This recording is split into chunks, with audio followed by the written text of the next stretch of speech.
Now we will understand the geometric method. Geometric method, children, is also known as the point method, which is used to measure the price elasticity of supply. In the percentage method, we have calculated price elasticity of supply. So using this method also we can calculate price elasticity of supply. So under this method we have to apply this formula. According to this formula we can calculate the price elasticity of supply.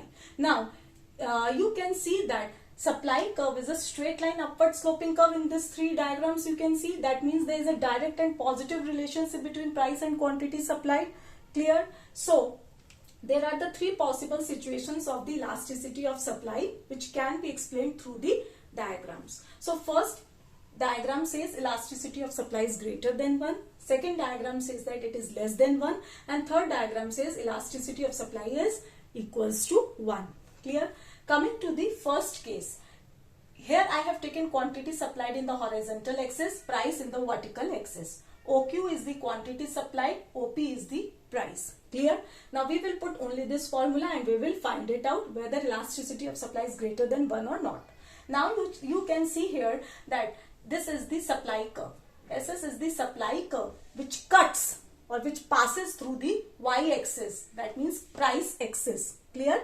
Supply curve cuts price axis at point M, or supply curve passes through the y-axis at point M. Clear? Now when we extend the supply curve, it meets the x-axis. If I extend the supply curve, it meets the x-axis at point B in its negative range. Now to find out price elasticity of supply at point B, we can use this formula. Horizontal segment by quantity supplied. Segment means the part. Clear? So horizontal segment is what? BQ. So elasticity of supply at point B, if I need to find it out, it will be horizontal segment will be BQ. BQ by quantity supplied. What I said, OQ is the quantity supplied by OQ. Clear? So BQ part, that means BQ is greater. You can see BQ is more than OQ. So BQ is greater than OQ. That is why elasticity of supply is greater than 1. Because numerator is greater than the denominator. That means BQ part is more than the OQ part. That is why elasticity of supply is greater than 1. So we can say that when supply curve cuts price axis at point M and when supply curve extends, it meets the x-axis at point B in its negative range. So supply curve is greater than 1. Clear, children? When supply curve cut the price axis, elasticity of supply will be greater than 1. So we can say that supply curve cutting price axis is elastic in nature. Clear? Second point. You see there, again quantity supplied I have taken in the horizontal axis, price in the vertical axis. OQ is the quantity supplied.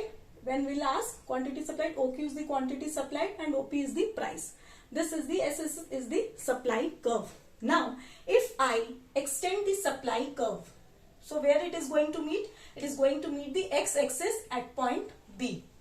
Now if I need to calculate elasticity of supply at point B, so what you can find it out? Horizontal segment by quantity supplied.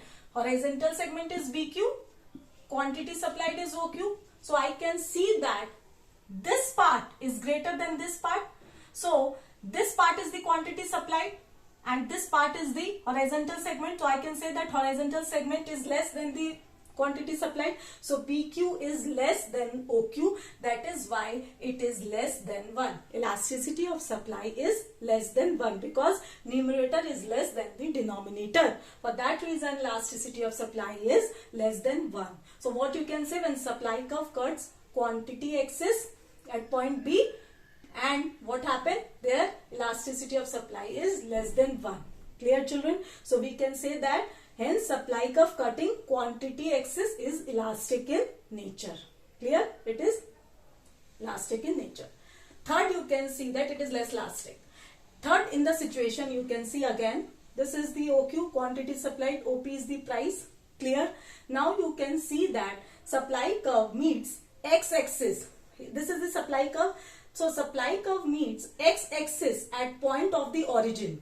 supply curve meets x-axis at point of the origin. So here point O and point B coincides each other. That means elasticity of supply at point B, what I can say, BQ by OQ. So which is equals to 1.